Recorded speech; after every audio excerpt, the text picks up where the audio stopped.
Hello everyone, I'm Fiona. And I'm Damia. For today's video, we will be talking about emotional abuse. But before we get into it, do follow our Instagram at Behind Closed Doors. Link will be in the description below.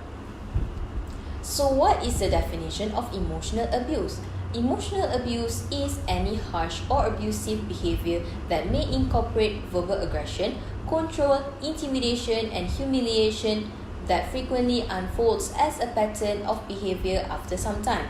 This is to reduce or diminish someone else's sense of identity, nobility, and self-esteem. This regularly results in depression, anxiety, suicidal thoughts, and post-traumatic stress disorder (PTSD). Emotional abuse is one of the many forms of domestic violence. We are aware that domestic violence is an important issue. Emotional abuse can escalate over time with devastating consequences, even death. Emotional abuse is a complicated issue. Why? One of the reasons is because there are several different names to refer to a similar sort of abuse, such as emotional abuse, psychological abuse, and mental abuse. But as for today's video, for simplicity, we will use the term emotional abuse. But Fiona, why does society not talk about emotional abuse? Is it not important? Yes, it is important. Just because there is no physical mark, that does not mean that this abuse is not real or not a problem. The reason why we don't really talk about emotional abuse is because it is actually hard to recognize. Emotional abuse can be subtle. In many cases, abusers will often blame the victims and then they will act like they have no idea why the victims are upset. Not just that, sometimes victims may have been treated the same way in the past, which is why it is harder for them to recognize that this is emotional abuse. Sometimes the abusers may be living in between abusive episodes, hence the reason why the victim will forget and ignore it. When victims don't realize that this is emotional abuse, they will not speak up as they think that this is not a problem. Which is why we don't really hear about emotional abuse because we did not see it happening and thought that it is normal. Our aim for today's video is for you to understand emotional abuse better and to help people around you that you know who is suffering from this. We want to make sure that everyone realizes that this form of abuse is not normal and we need to overcome and get over this situation.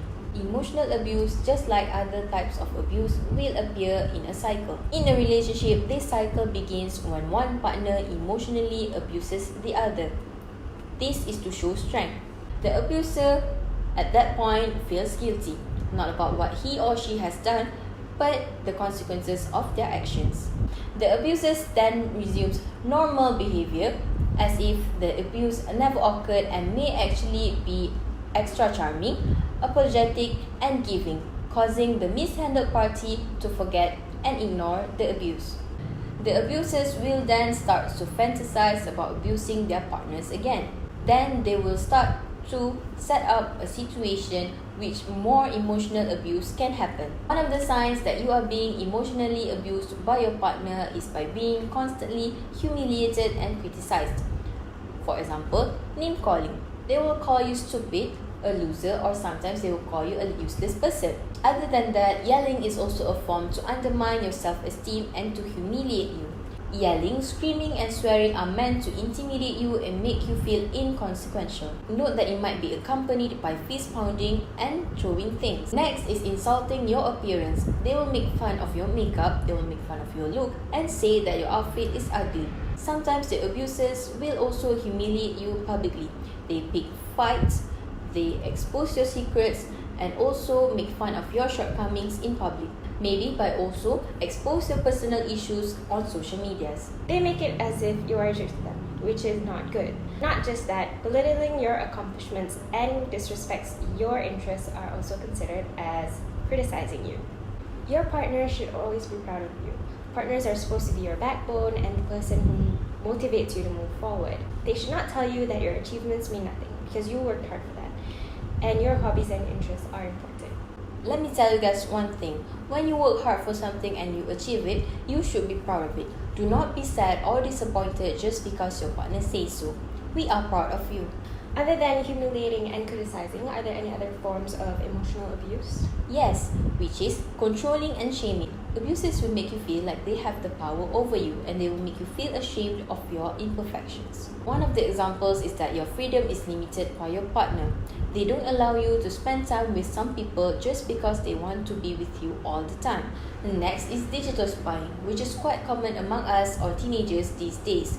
They demand your social media and phone passwords. They will check your internet history, your emails, your texts, and your call logs, which is considered as toxic to me. Yeah, I think it's kind of scary.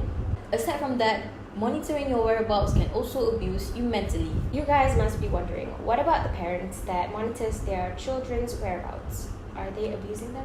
Well, if the parents still live with their children, I don't think that is abusive.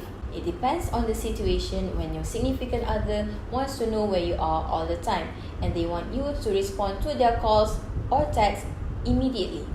For example, they want you to be at home, so they straight away went home just to make sure that you are there. I think somehow it has to do with trust too. Like they don't trust you and they want you to be under their control, which is kind of bad. Yeah, like they don't give you space. Yes, and that is why controlling and shaming is abusing you mentally and emotionally. And what about blaming and accusing? Are those considered as abusive too? Yep, most of the time, these abusers are actually insecure of themselves. They'll put you in a situation where they are at the top and you're at the bottom, and they are always right and you were always wrong. For instance, jealousy. They saw you talk with someone else and they immediately accuse you of being flirty or cheating, but the truth is you are not. I think this happens to a lot of couples. I mean, sometimes we do feel a little bit jealous, but as you start to accuse them of being flirty or cheating, that's the issue there. Sometimes they will accuse you, and when you want to explain things, they don't want to listen. They will deny it even you both know that it is true. This is also known as gaslighting. They will blame you for the problem. It is your fault that you talked to him or her first. If you didn't, this wouldn't have been a problem. Or they will make you feel guilty by saying, after all this time, all that I have done for you, this is what I get? Imagine being in that situation. It surely will affect us emotionally and mentally. Yep, I agree with you. Lastly is emotional neglect. They will put their emotional needs first before yours, and they will demand respect but they don't respect you, which is not fair. Then they will start to shut down communications. They will ignore your calls and texts on purpose as a way to punish you and make you feel guilty. So these are a few of the signs that you are being emotionally abused. Please be aware of being in an unhealthy relationship. Yep, and if you see any of these signs from your friends or your family, please do not be afraid to reach out. Here are some of the ways for you to deal with emotional abuse. First is by handling your current situation. You need to be aware of the signs of emotional abuse, just as what I have stated before. Next, you need to know your rights. You deserve the privilege to be treated with respect, alter your perspectives, as well as to cut off the relationship once it no longer serves you. You have the right to say no to your partner if you do not wish to engage in any sexual contact. These are your rights, and do not let your partner tell you otherwise. Moreover, understand that you cannot change your partner. You are not doing your partner any favor by staying in the relationship. Do not minimize how much pain this person has caused you, and it is not heroic to stay in a relationship with a person who disrespects you. Next, you need to recognize the long-term risk of being in an abusive relationship. Abusive relationships can contribute to physical problems such as body pain, arthritis, migraines, and mental health problems such as PTSD, anxiety, and depression. Drug abuse and sexual health issues such as increased risk in STDs and unwanted pregnancies are also some of the results in an abusive relationship. Lastly, reach out for help. Find someone that you could trust, either family or friends, and tell them what is happening to you and that you need help in leaving the situation. As for the leaving the relationship part, you need to know when to say goodbye. For the sake of your mental health, you need to recognize as soon as possible if the relationship is worth working on. Understand that abusers will rarely change and that the abuse will escalate with time and can turn into physical violence. You can call the emergency service if you fear for your safety or in immediate danger. If you have a child, protect them or send them somewhere safe, such as your siblings or friend's house. You need to make sure that your phone is always with you as you may need it to call for help. Make sure that it is charged. Lastly, you need to get some professional help. Find a therapist or mental health professional. They can help you with the emotional side of living and to cope with depression, anxiety, or PTSD. Thank you, Fiona. That's the end of it. We hope you guys get something from this video and have the courage to speak up and stand up for yourself, and most importantly, to leave the relationship. It might seem small or not a big deal, but it is affecting your mental health, and this will drain out your energy. This kind of relationship will not bring out the best in you. Thank you for watching, guys. Don't forget to follow our Instagram at behind.closeddoors. Don't forget to follow our Instagram at behind.closeddoors. And don't forget to like and subscribe to us too. Bye. Bye.